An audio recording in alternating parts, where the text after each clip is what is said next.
Russia puts its nuclear arsenal on high alert as troops push into Ukraine and 150,000 people flee the country. The east coast of Australia lashed by ferocious weather and property prices coming off the boil. It's Monday, the 28th of February, 2022. Welcome to Fear and Greed, the business podcast that sets you up for a successful day. I'm Michael Thompson, and good morning, Sean Aylmer. Good morning, Michael. Big day today for many people heading back into the office, particularly along the east coast. Yeah, it certainly is, particularly Sydney and Melbourne. So if you're listening to us in the car, heading into the office or on the bus or on the train, there is plenty to listen to this morning. We've got a lot to get through. And Sean, you've got a really interesting chat coming up later with Travis Miller from iPartners about alternative investments. I thought this one was really interesting because I didn't actually know much about alternative investments, really much outside of equities. So it was a good 101 for someone like me, great one for investors, but big story to talk about first. And really, Sean, the situation in Ukraine, which appears to be deteriorating again further. Moscow has now poured more troops into Ukraine. It is its biggest military offensive in Europe since 1945. And perhaps most concerning, Russian President Vladimir Putin has put the country's nuclear forces on high alert. Yes, Michael, reports suggest that Russia is getting closer to the capital of the country, but has faced significant resistance, meaning President Putin has ordered in more troops. As you said, overnight he placed the country's nuclear forces on high alert, triggering criticism from the United States and its NATO allies. The Biden administration said the decision was totally unacceptable, and Mr. Putin was trying to sow fear in the world.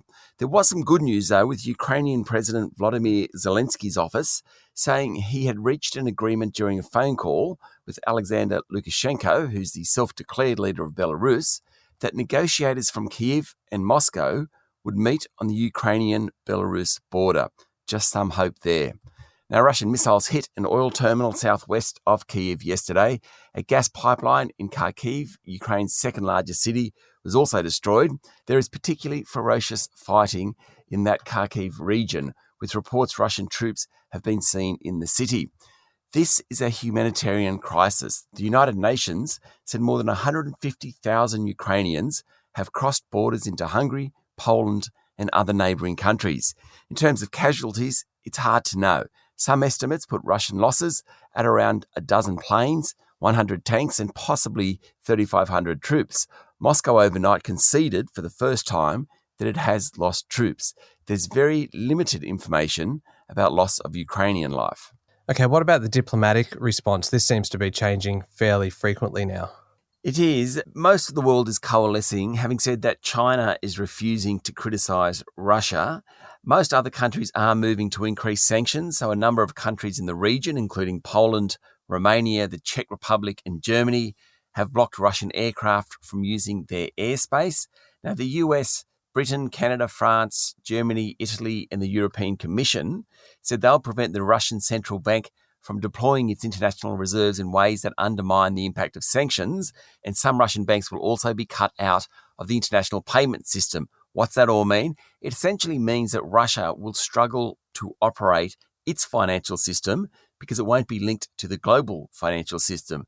The ruble will undoubtedly lose enormous value, and monies held outside Russia by Russians will be tied up. Yeah, and there's a bit of a change as well about the response from Germany, Sean. Yes, look, a number of countries will provide weapons to Ukraine, including Germany, which until the weekend had very much resisted that. But Chancellor Olaf Scholz said the attack on Ukraine threatens the entire post-war order, and he agreed to provide weapons to Ukraine. Now, Prime Minister Scott Morrison yesterday said following an urgent cabinet meeting, Australia will fund the supply of weapons to the government of Ukraine. That's more about money than it is actually about hardware. The thing that I find most incredible about all of this, Sean, is that it's just evolving so quickly, not just the actual conflict in Ukraine, but the diplomatic response and then as well the financial markets, which kind of leads me to the next question of what has been the latest reaction from financial markets. Well, if you take what's happened over the last week or so, broadly, very broadly, basically fear grabbed the markets in the middle of last week, and that was somewhat replaced by greed over the weekend, with investors largely taking profits. If we start with oil, Brent crude fell back below $100 a barrel over the weekend, and gas prices also declined. Now, so far, gas is still flowing between Russia and Europe. If that ends, energy prices will soar and we'll all feel that. Gold prices also fell back below $1,900 an ounce, while wheat prices, and remember the region produces a huge amount of the world's harvest, also fell back. All in all, investors aren't yet panicking, but I think over the next week or so, when we see how quickly the Russian troops advance or don't, that's when financial markets will get a better sense of how long this will go for. And just quickly, Michael, the Aussie dollar is trading at 72.3 US cents. Okay, and what about equity markets, Sean? Let's start with Wall Street. The market actually rallied over the weekend, which is pretty incredible when you think of what's going on. And for the full week last week, the S&P 500 actually rose. Now, Eurozone shares were down 2.6% and Japanese shares were down 2.4%. But that just demonstrates what I'm talking about. Financial investors are really waiting to see just how long this will go on, what the rest of the world's going to do, whether that gas pipeline between Russia and Europe is cut before making too many big bets on it. Now, the local market dropped more than 3% for all of last week. What we did see here was that the defensive stocks, things like consumer staples and utilities, they did well, whereas some of those other value stocks, they call them, things like retailers, materials, financials, which rely on a stronger economy, they were hit hardest. Okay, plenty happening. We'll be back in a moment with the rest of the day's business news. Sean, away from the crisis in Ukraine, the weather along the east coast of Australia is causing havoc, with flooding particularly severe in southeast Queensland. Yes, thousands of homes found themselves underwater yesterday and possibly more today. Tragically, at least 6 people have died from floods in Queensland. Premier Anastasia Palaszczuk asked residents in the Brisbane, Logan, Ipswich and Lockyer Valley areas to conserve drinking water amid problems at the Mount Crosby treatment plant. Now, schools in the region have been closed, and the Insurance Council of Australia has declared the flooding a catastrophe, meaning claims in the region will be given priority. The weather system is expected to head south today, and parts of northeastern New South Wales are now facing severe floods as well. And Sean, I seem to be saying this every week now, but the local property market remains pretty strong, but there are signs that it is slowing. Yeah, undoubtedly the property market is not what it was 6 months ago, Michael. Now, nationally, the clearance rate was slightly lower over the weekend at 74.3%, according to CoreLogic's preliminary figures. It's still pretty good, let's face it, particularly given there were nearly 3,400 auctions over the weekend. Adelaide was the best performer at 85%.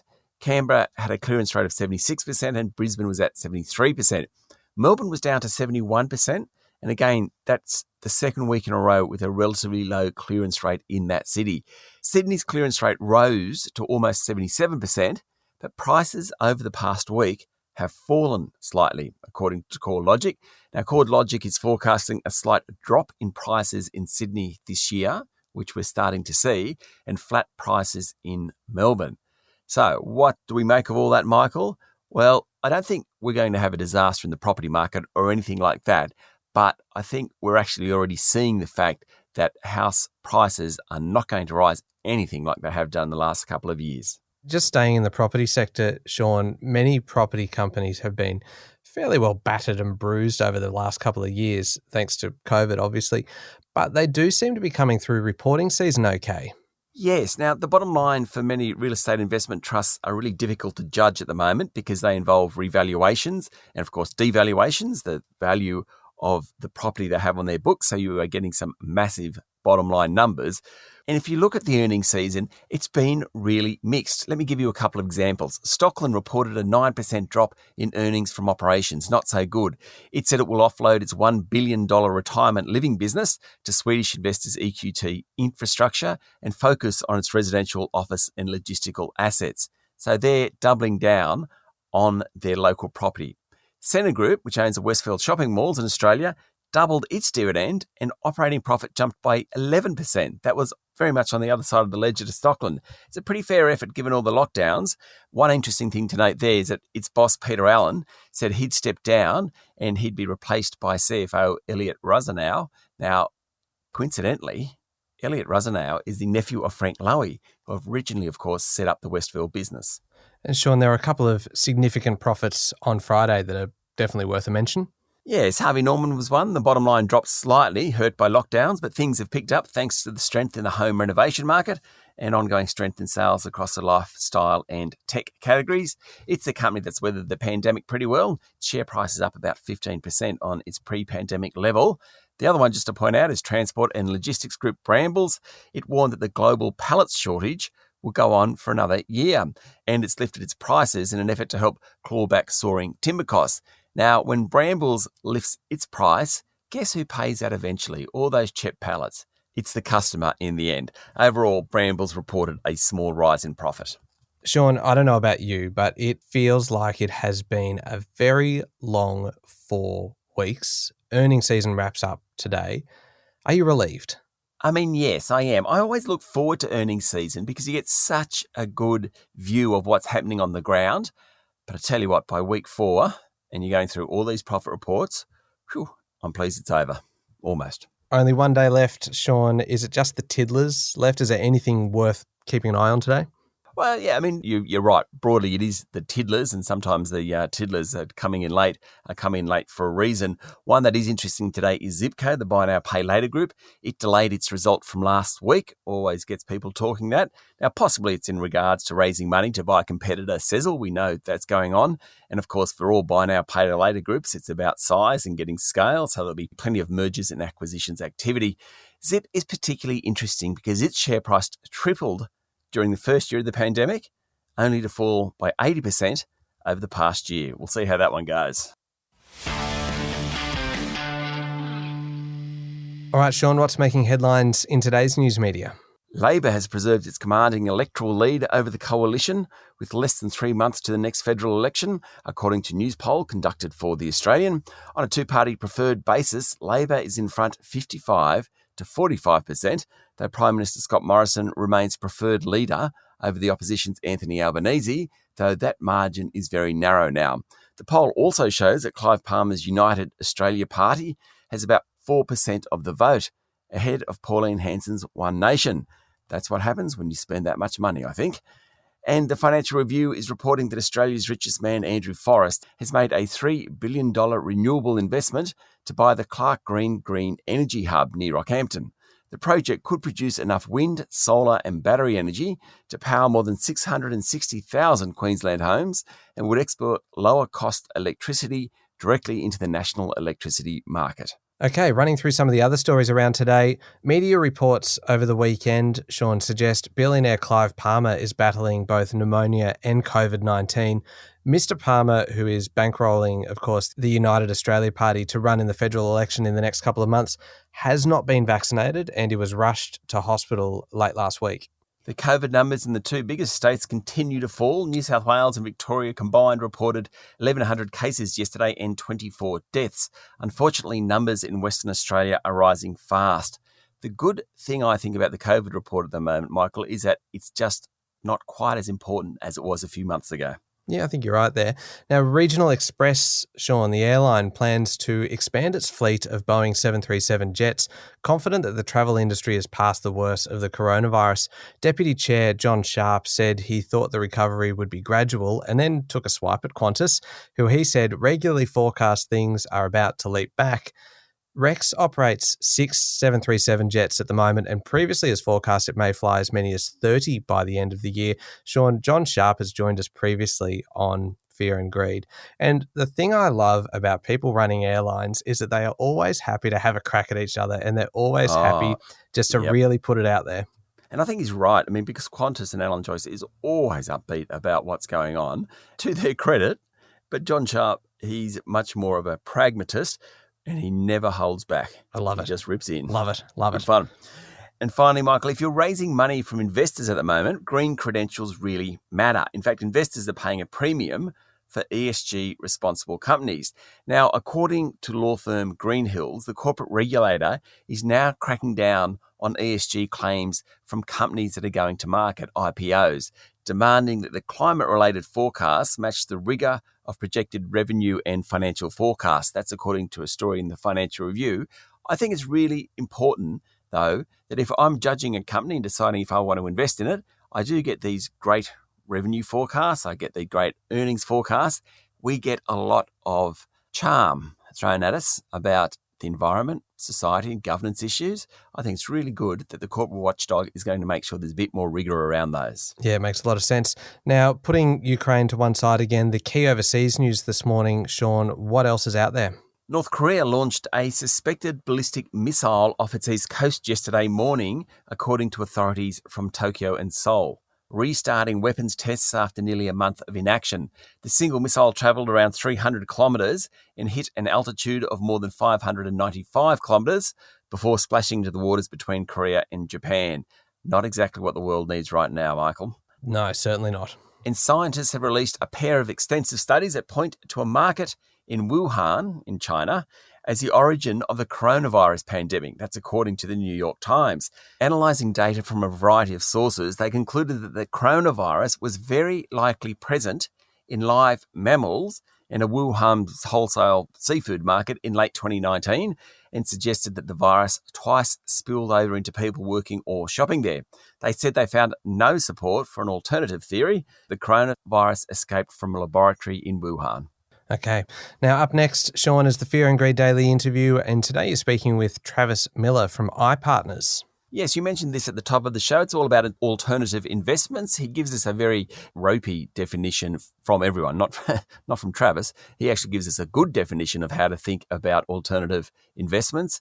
And certainly with big super funds holding so much money and individuals being much better placed to access some of these alternative investments, it's worth listening to this interview. Yeah, just simply for the education. That's why I was listening. It's a really good chat. It's up next in the Fear and Greed playlist. And also, remember, if you're looking for some good podcast listening, there are a couple of other things in the Fear and Greed playlist. Every Monday, you can find The Week Ahead, featuring our resident economist, Stephen Koukoulas. And it is indeed a very big week ahead, Sean. It is. Stephen loves weeks like this. We've got GDP figures on Wednesday. We've got the Reserve Bank tomorrow. Lots of other sort of partial data. He's very excited this morning, I think, Stephen. Yes, he certainly is. And then for a change of pace as well, I've got to say this, give the Fear and Greed Sunday edition a go. It is me and you, Sean, and Adam Lang, our colleague, having a look at the lighter side of business, including one of my all-time favourite stories from you, Sean, about the time you met Snoop Dogg and had no idea how to shake his hand. It is just absolutely compulsive listening. You must check it out. It is in the Fear and Greed playlist on your podcast platform or at fearandgreed.com.au. Thank you very much, Sean. Thank you, Michael, particularly for that last little bit. Anytime. It's Monday, the 28th of February, 2022. Make sure you're following the podcast and join us online on LinkedIn, Twitter, and Facebook. I'm Michael Thompson, and that was Fear and Greed. Have a great day.